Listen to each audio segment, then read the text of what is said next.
US के Petersburg शहर में जहां पर वेस्टर्न पेनिटेंट्री जेल था, यह अमेरिका के उन जेल में से था जिस जेल को काफी सुरक्षित माना जाता है। जिस जेल में काफी हाई सिक्योरिटी, जेल के चारों तरफ हर जगह पर टावर पर खड़े गार्ड जो 24 घंटे ड्यूटी करते थे, और जेल के ग्राउंड में लगे इंटीरियर फ्रेम के तार जिसको काफी ज्यादा ऊंचा बनाया गया था। और जब इसी जेल से 5 कैदी जेल से भागने की कोशिश करते हैं और जेल से भागने की प्लानिंग के दौरान गार्ड को उन पर शक भी हुआ, लेकिन उस गार्ड को ही उनके प्लान का कुछ पता ही नहीं था, तो वो भी इनके भागने की कोशिश को फेल नहीं कर पाया। उन 5 कैदी में से जो सबसे कम उम्र का कैदी था, उसने तो जेल जाने के बाद ही डिसाइड कर लिया था कि वो किसी भी हाल में इस जेल से भाग कर ही रहेगा। उस टाइम उस पर सभी गार्ड हंस रहे थे, लेकिन यही उन गार्ड की सबसे बड़ी गलती थी जिसका पछतावा उनको बाद में होने वाला था।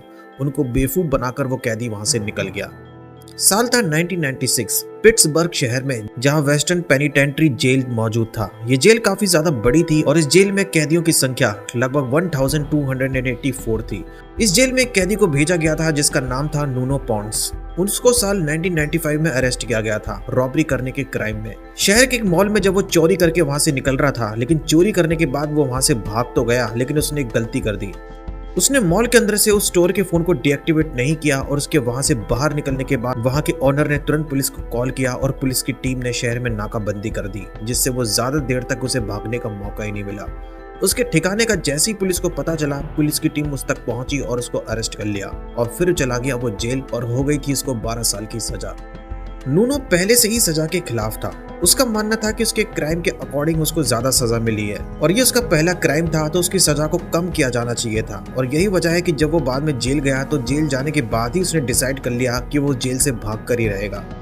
वो लाइफ के 12 साल तो उस जेल में नहीं रहने वाला, ये जानते हुए भी कि अगर जेल से भागने के दौरान वो पकड़ा गया तो उसकी सजा को और भी बढ़ा दिया जाएगा और फिर वो शायद इस जेल से भाग पाए। तो भागने में तो रिस्क था, लेकिन उसने ठान लिया था कि उसको बहुत अच्छी प्लानिंग बनानी पड़ेगी ताकि कोई गलती ना हो। उस जेल में जितने भी कैदी थे, सभी कैदियों को काम दिया गया था। कुछ कैदी को कारपेंटर शॉप में काम करना पड़ता था, कुछ कैदियों को किचन में, और कुछ कैदियों का काम होता था कि वो जेल के फ्लोर की सफाई करते थे। और ज्यादातर जेल में रह रहे कैदियों को फ्री टाइम में जेल ग्राउंड में घूमने की इजाजत थी। तो जेल में काफी ज्यादा हाई सिक्योरिटी और जेल के चारों ओर लगभग 40 फीट ऊंची दीवार थी। नूनो को भी अंदाजा था कि अगर इस जेल से भागना है तो बहुत ही अच्छी प्लानिंग बनानी होगी, वरना उसकी एक छोटी सी गलती बाद में उस पर बहुत भारी पड़ जाएगी और उसे न जाने कितने और साल जेल में रहना पड़ेगा।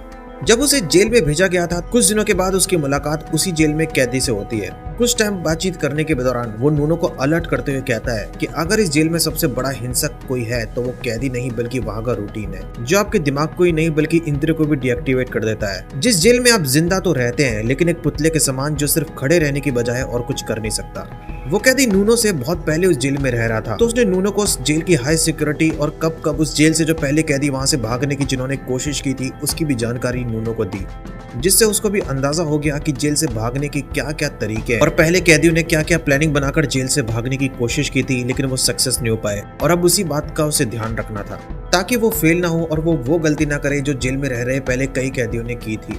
तो कई दिनों तक जेल में रहकर उसने जेल की हर जगह को समझने की कोशिश की। जब भी उसे फ्री टाइम मिलता, वो ग्राउंड में एक्सरसाइज करने के दौरान जेल के हर रूट का पता लगाने की कोशिश करता, कुछ नया सीखता। जेल में हर सुबह 7:30 बजे एक अलार्म बजता था और जब भी अलार्म बजता था सभी कैदी अपनी सेल से बाहर निकलते थे नाश्ता करने के लिए। और उसके कुछ टाइम के बाद ये वही टाइम होता था जब उनको फ्री टाइम मिलता था और वो जेल के बाहर ग्राउंड में निकलते थे। लगभग 1.5 घंटे तक फ्री टाइम के बाद उनको वापस उस जेल के अंदर जाना होता था।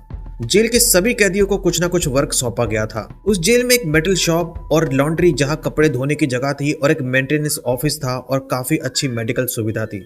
नूनो को भी एक ऑफिस में डॉक्यूमेंट को प्रिंट करने का वर्क दिया गया था। तो उसने जेल से भागने का तो सोच लिया था, लेकिन वो प्लानिंग कैसे बनाए उसे कुछ समझ नहीं आ रहा था। और काम करने के दौरान कैदियों पर निगरानी गार्ड नहीं बल्कि वहां के सिविलियन वर्कर रखते थे। इतनी कड़ी निगरानी होने के बावजूद भी नूनो ने वहां से भागने की हिम्मत नहीं हारी। भागने की प्लानिंग के दौरान सबसे पहले उसने सोचा कि काम करने के दौरान वहां पर जो सिविलियन वर्कर थे उनका विश्वास जीता जाए, ताकि मेंटेनेंस शॉप में जो काफी टूल्स रखे होते थे उन टूल्स को एक्सेस करने की परमिशन में उनको कोई प्रॉब्लम ना हो। 11:30 से 12 बजे तक जब कैदियों के लंच का टाइम होता था, और लंच के टाइम में भी वो कोशिश करता है ऐसी जगह ढूंढने की जहां से वो प्लानिंग बना सके भागने की।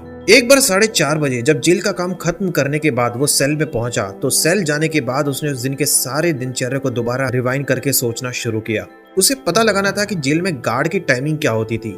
और जिस फ्लोर पर उसका सेल था उस फ्लोर पर कौन कौन गार्ड कब कब उस सेल की चेकिंग करने के लिए पहुंचता है। तो सबसे पहले उसने सभी गार्ड की टाइमिंग का पता लगाने की कोशिश की। जब भी वो जेल से बाहर ग्राउंड में जाने का उसे मौका मिलता वो यही काम करता कि कौन गार्ड कब तक ड्यूटी कर रहा है और टावर पर खड़े गार्ड की ड्यूटी कब चेंज होती है और उसकी जगह वो टावर पर एक दूसरा गार्ड कब जाता है। उसने ये बात नोटिस की कि टावर पर ड्यूटी करने वाला गार्ड की टाइमिंग जब भी खत्म होती थी और जब वहां पर दूसरा गार्ड जाता था तो उसकी जगह दूसरे गार्ड को उस टावर पर जाने में थोड़ा टाइम लगता था, लगभग 3 से 4 मिनट।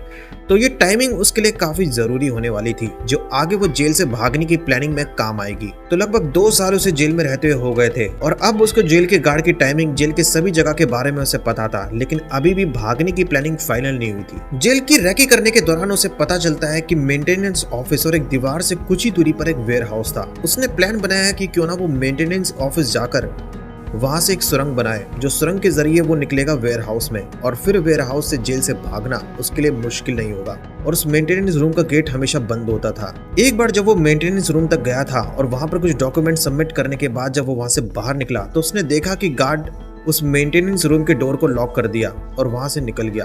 उसने सोचा कि किसी तरीके से मेंटेनेंस रूम के लॉक की चाबी को चुराना पड़ेगा। अगर वो चाबी उसको मिल गई तो फिर काम बन सकता है। तो नूनो पहले ये प्लानिंग बनाने में लग गया कि आखिर वो चाबी को चुराए कैसे और उस चाबी के डिजाइन के बारे में उसे पता लगाना पड़ेगा। एक बार जब वो सेल में मौजूद था तो उसकी नजर एक कॉफी कप पर पड़ती है। उस कॉफी कप को देखकर वो एक प्लान बनाता है जिससे अब उसको चाबी चुराने की जरूरत नहीं है। अगर किसी मेटलिक चीज को कॉफी कप पर रखकर प्रेस किया जाए तो उस पर आसानी से चाबी का स्ट्रक्चर बन जाएगा।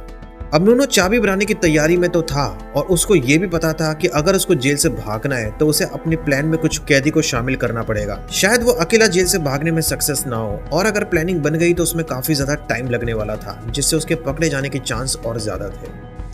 जेल के ब्रेक टाइम में जब भी वो ग्राउंड पर मौजूद होता तो उसने अपनी प्लानिंग 2 कैदी को बताई जिससे वो पहले कई बार बात कर चुका था और उसे उन पर भरोसा था कि वो प्लानिंग को अच्छी तरह एग्जीक्यूट करेंगे। तो सबसे पहले उसने अपनी प्लानिंग बताई और उन दोनों कैदियों ने बिल्कुल वैसे ही किया।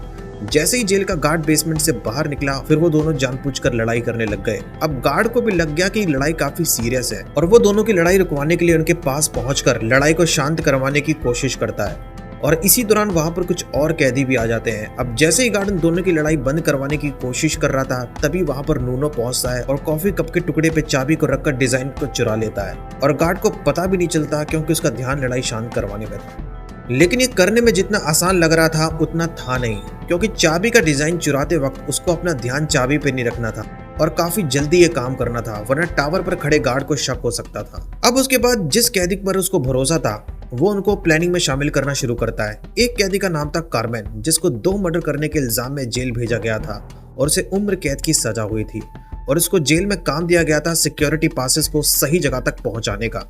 नूनो को पता था कि इस कैदी को जेल के चारों तरफ काम के दौरान घूमने की इजाजत थी। दूसरे कैदी का नाम था जॉर्ज, जिसको एक मर्डर के इल्जाम में जेल भेजा गया था और 35 साल की सजा हुई थी। इसको काम दिया गया था मेटल की दुकान पर, यानी कि अगर उसको किसी भी लोहे की चीज की जरूरत होगी तो ये कैदी ला सकता था। तीसरा कैदी था एंड्रयू, जिसे रॉबरी करने के क्राइम में जेल भेजा गया था और 15 साल की सजा हुई थी। ये बाकी कैदी के कंपैरिजन में कार चलाने में ज्यादा एक्सपर्ट था और जितनी भी बार उसने पहले रॉबरी की थी, चोरी करने के बाद बहुत तेजी से कार चलाते हुए वो दूसरी जगह पहुंच जाता और कई बार पुलिस को उसने चकमा दिया। चौथा कैदी था केविन, जिसको एक मर्डर और किडनैपिंग के केस में 32 साल की सजा हुई थी। अब जो कैदी मेटल शॉप में काम करता था, नूनो ने उसको चाबी बनाने के लिए कहा। फिर उसने कहा कि चाबी वो कैसे बना सकता है, क्योंकि चाबी का डिजाइन भी तो पता होना जरूरी है, तभी तो चाबी बनेगी। फिर नूनो बोलता है कि उसने ऑलरेडी चाबी के डिजाइन को चुरा लिया है। जो चाबी का डिजाइन उसने चोरी किया था उस कप के पीस को भी उसने उसको दे दिया ताकि उसको मेंटेनेंस रूम के वो लॉक की चाबी के डिजाइन का पता हो और फिर उसको चाबी बनाने में आसानी हो। और अगले दिन सुबह नूनो को चाबी भी मिल जाती है। लेकिन इसी दौरान प्लानिंग में सबसे बड़ी प्रॉब्लम ये थी कि सभी कैदी जब काम खत्म करने के बाद सेल में जाएंगे तो उनकी चेकिंग होगी और अगर किसी गार्ड को चाबी मिल गई तो सारा प्लान फेल। लेकिन जब चेकिंग का टाइम हुआ तो किस्मत अच्छी थी, गार्ड को चाबी नहीं मिली।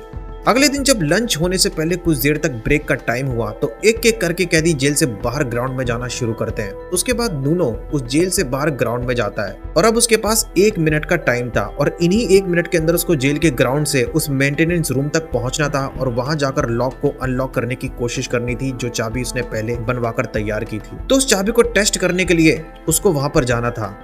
हालांकि ये काम थोड़ा मुश्किल तो था क्योंकि टावर पर खड़े गार्ड की नजर उस पर कभी भी पड़ सकती थी। रात के वक्त उस चाबी की टेस्टिंग करना आसान होता, लेकिन रात के टाइम उनको ब्रेक टाइम नहीं मिलता जिससे वो बाहर ग्राउंड में जा सके। इसलिए नूनो को हर वक्त चौकन्ना रहना था और वो ऐसी गलती ना करे कि जिससे टावर पर खड़े गार्ड को उस पर शक हो जाए।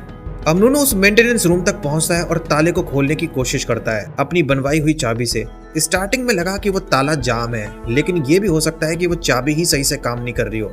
वो हार मानकर वहां से जाने वाला था कि अचानक से ताला खुल जाता है। अपनी पहली सक्सेस से वो बहुत खुश होता है। उसकी बनवाई हुई चाबी से उस मेंटेनेंस रूम का लॉक ओपन हो रहा था। अब जल्दी से वो ताले को बंद करके वहां से बाहर निकलता है। अब अगले दिन उसने प्लान बनाया कि जैसे ही जेल का काम खत्म करने के बाद उनको 1 घंटे का फ्री टाइम मिलेगा, तो इसी 1 घंटे के दौरान उन्हें सुरंग बनाने का काम करना पड़ेगा। तो चाबी की टेस्टिंग के तीसरे दिन ही उन्होंने सुरंग बनाने का काम स्टार्ट कर दिया। जेल का काम खत्म होने के बाद जब 1 घंटे का फ्री टाइम होता था और जब कैदी ग्राउंड में होते थे, उनमें से एक कैदी जो उस भागने की प्लानिंग में शामिल था, वो मेंटेनेंस रूम में उस लॉक को ओपन करके अंदर चला जाता और बाहर से एक कैदी उस गेट को लॉक कर देता ताकि किसी को शक ना हो कि अंदर कोई कैदी मौजूद है। हालांकि वो मेंटेनेंस रूम कई वक्त तक बंद पड़ा हुआ था और वहां कोई गार्ड भी नहीं जाता था।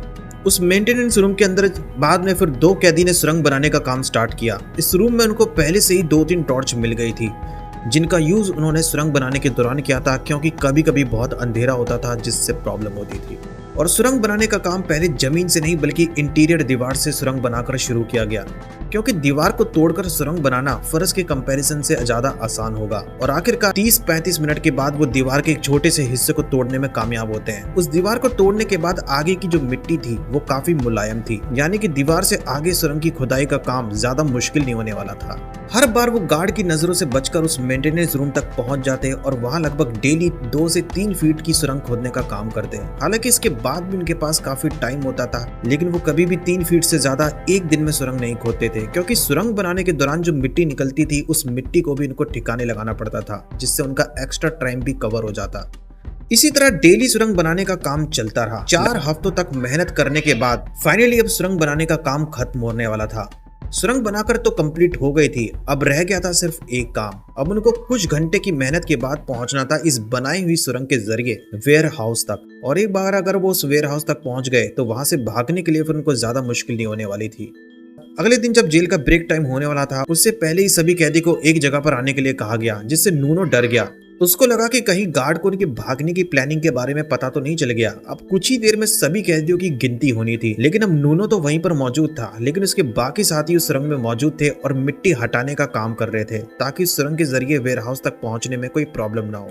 अब नूनो ने फटाफट गार्ड की नजरों से बचकर उस ग्राउंड से जब गिनती होने वाली थी उससे कुछ ही टाइम पहले उस सुरंग के पास जाता है और उन दोनों को वहां से निकलने के लिए बोलता है और वो दोनों को वहां से निकालकर बाहर निकलता है। अब 7 जनवरी 1997 को दोबारा उस सुरंग में से मिट्टी निकालने का काम शुरू हुआ। अब उस दिन उम्मीद थी कि फाइनली मिट्टी निकालने का काम तो कंप्लीट हो जाएगा। अब टाइम था भागने का दिन डिसाइड करने का। अब उन्होंने सुरंग का रास्ता उस वेयर हाउस के ठीक नीचे तक जाने के लिए बना लिया था। अब उस वेयर हाउस के फर्श को तोड़ना बाकी था। एक बार वो वेयर हाउस की तक पहुंच गए तो वहां पहुंचने के बाद वो वेयर हाउस के दरवाजे को तोड़कर वहां से भाग जाएंगे, लेकिन सबसे पहले तो वेयर हाउस के फर्श से वहां से बाहर निकलना था और उसको तोड़ना बहुत मुश्किल हो रहा था, क्योंकि जिस टूल से इन्होंने सुरंग खोदने का काम किया था उस टूल से तो उस फर्श को तोड़ना बहुत ज्यादा मुश्किल था। लेकिन इस प्लानिंग में कैदी शामिल था जो कि मेटल शॉप में काम करता था, तो उसने वहां से हथियार चुरा लिया और उसी की मदद से फर्श को तोड़ना अब ज्यादा मुश्किल नहीं होने वाला था। वो पूरी सुरंग जो उन्होंने तैयार की थी उसकी गहराई 15 फीट और उसकी लंबाई लगभग 40 फीट थी।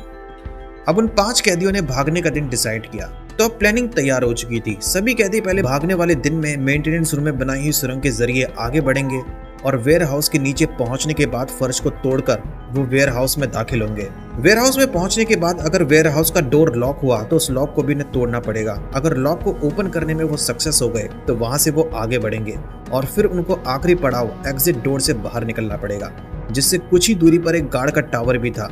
यहाँ पर उनको सबसे ज्यादा चौकन्ना होना पड़ेगा, क्योंकि एग्जिट डोर को पार करते वक्त अगर गार्ड की नजर उन पर पड़ गई तो फिर प्लान फेल हो जाएगा। अपडेट स्टार्ट होती है 8 जनवरी 1997 जब भागने का दिन डिसाइड होता है। उस दिन सभी कैदी मेंटेनेंस रूम में बनाई हुई सुरंग के जरिए आगे बढ़ते हैं। आगे बढ़ते बढ़ते वेयर हाउस के जब नीचे वो पहुंचे तो वेयर हाउस के फर्श को तोड़कर वो ऊपर आते हैं। अब सभी वेयर हाउस में तो पहुंच चुके थे, लेकिन उनको डर यही था कि क्या सही टाइम पर उस वेयर हाउस का दरवाजा ओपन हो भी पाएगा या नहीं।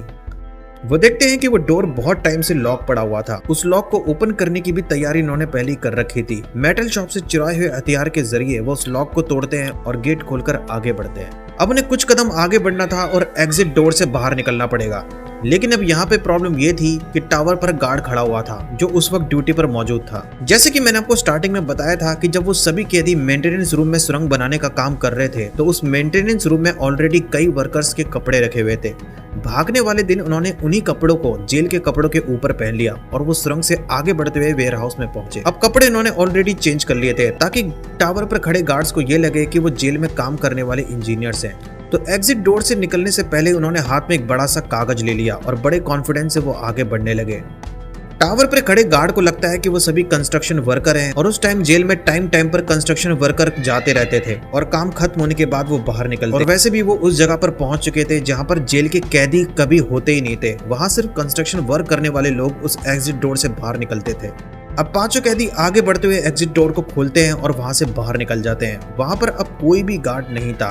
बाहर निकलने के बाद कुछ टाइम में उन्होंने एक गाड़ी चुराई और उस गाड़ी में वो सभी कैदी बैठते हैं और वहां से निकल पड़ते हैं। कुछ टाइम के बाद जैसे ही जेल में सभी कैदियों की गिनती हुई तो पता चला कि 5 कैदी तो कम है। अब फौरन पूरे जेल में इमरजेंसी अलार्म बजाया गया और वहां के गेट और सभी विंडोज को बंद कर दिया गया। लेकिन तब तक काफी देर हो चुकी थी। पता चला कि बाद में वो तो मेंटेनेंस रूम से सुरंग बनाकर भाग गए। अब इतने बड़े जेल से 5 कैदी भाग चुके थे। कुछ ही देर में जेल ब्रेक की न्यूज काफी पॉपुलर हो गई और शहर में नाकाबंदी कर दी गई और कई पुलिस की टीम ने इसको ढूंढना स्टार्ट कर दिया। जैसे कि इस केस का मास्टरमाइंड नूनो था, जिस गाड़ी में वो जब भाग रहा था इसी दौरान प्लानिंग भी बना रहा था। कई बार वो गाड़ी का नंबर प्लेट भी चेंज करता रहा। जेल से भागने के बाद वो 3 दिनों तक इंडियाना स्टेट में जाकर ही छिपे रहे। उनका प्लान ये था कि वो किसी तरह से इस देश से बाहर निकल जाएं और पहुंच जाए बॉर्डर पार करके मैक्सिको देश। और एक बार वो मैक्सिको पहुंच गए तो फिर वो आजादी की जिंदगी जिएंगे और जो पहले उन्होंने स्टोर में जाकर कई कैश को लूटा था उसको भी वहां पर भिजवा देंगे। लेकिन बिना प्लानिंग बनाए मैक्सिको देश जाना आसान नहीं था। उसके लिए फर्जी डॉक्यूमेंट बनाने पड़ेंगे। इससे पहले वो ह्यूस्टन शहर जाते हैं और वहीं एक होटल में रुकते हैं। तो वहां पर ठिकाना बनाने के बाद अभी भी उनको चौकन्ना रहना था। वो जानते थे कि वो यूएस की सबसे बड़ी जेल में से एक जेल से फरार हुए हैं और इसकी इन्वेस्टिगेशन बहुत बड़े पैमाने पर की जाएगी और अब तक पुलिस उनको ढूंढने की कोशिश कर रही होगी।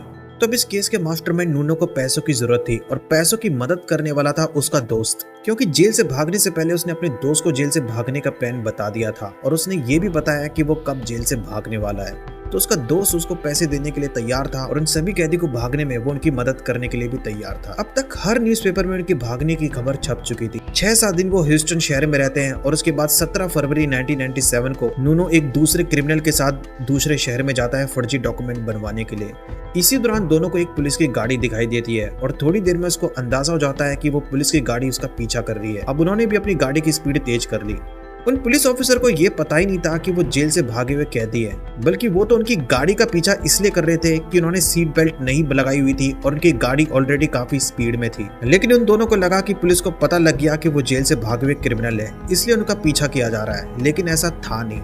पुलिस ऑफिसर को भी शक हुआ कि वो गाड़ी क्यों नहीं रोक रहे, क्योंकि उसकी गाड़ी ऑलरेडी काफी हाई स्पीड में थी और अब उसने और तेज भी कर ली थी। कई वक्त तक ये भागने का खेल चलता रहा और आखिरकार जब नूनो गाड़ी से टर्न ले रहा था तो उस गाड़ी का बैलेंस बिगड़ गया और वो एक पेड़ से जाके टकरा गई। अब पुलिस ऑफिसर फौरन गाड़ी से बाहर निकलते हैं और नूनो के साथ जो एक क्रिमिनल था उसको अरेस्ट कर लिया जाता है। लेकिन नूनो पहले से इस गाड़ी से बाहर निकल गया था और वो वहां से भाग गया। पुलिस ऑफिसर नूनो पर गोली चलाने की भी कोशिश करता है लेकिन उसको गोली लगती नहीं। अब जल्द से जल्द नूनो होटल में जाता है और जेल से भागे हुए बाकी कैदी जहां पर मौजूद थे उनको ये बताता है कि इस प्लान में शामिल एक क्रिमिनल अरेस्ट हो चुका है और वो किसी तरह से वहां से भाग निकला। अब उनको पता था कि पुलिस उस अरेस्ट हुए कैदी से पूछताछ करेगी और उसके जरिए वो चारों कैदी के ठिकाने का पता लगा सकती है। उनको पता था कि अगर वो अरेस्ट हुआ तो कैदी एक टाइम के बाद बता ही देगा कि बाकी कैदी है कहां पर, इसलिए फटाफट वो वहां से बाहर निकलते हैं और अपने ठिकाने को 2-3 बार बदलते हैं। इसी दौरान सबने फर्जी डॉक्यूमेंट भी बनवा लिए थे। अब उन सभी को जेल से भागे हुए 12 दिन हो चुके थे और फाइनली अब 5 घंटे की जर्नी के बाद ये सब बॉर्डर पार करके पहुंच जाएंगे मैक्सिको। अब तक टाइम काफी हो चुका था। नूनो और बाकी क्रिमिनल को भी यही लग रहा था कि शायद पुलिस को उनके ठिकाने का पता नहीं चला है और पहले जो क्रिमिनल अरेस्ट हुआ था उसने पुलिस को नहीं बताया कि वो है कहां पर। लेकिन ऐसा था नहीं। उस क्रिमिनल ने पुलिस को बता दिया था कि वो ह्यूस्टन शहर के एक होटल में ठहरे हुए थे।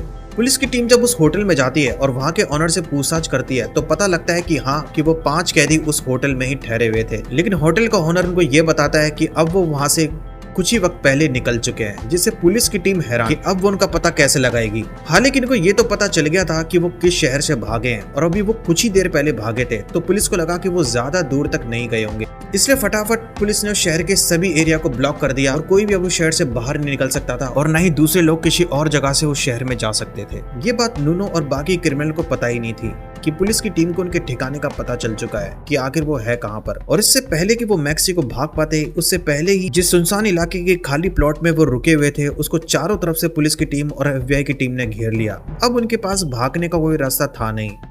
सब के सब अरेस्ट हो जाते हैं और दोबारा जेल पहुंच जाते हैं और इस तरह से जेल से भागने के 12 दिनों के बाद ही सभी कैदी अरेस्ट हो गए।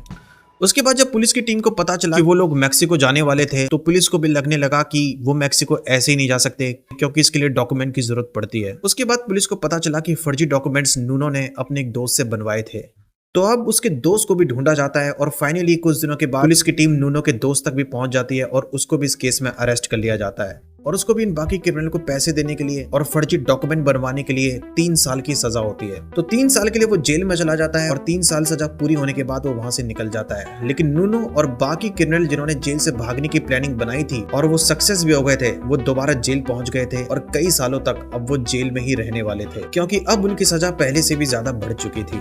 तो आपको स्टोरी कैसी लगी कमेंट में बताना और इस वीडियो को लाइक करना। मिलता हूँ मैं आपसे नेक्स्ट वीडियो में।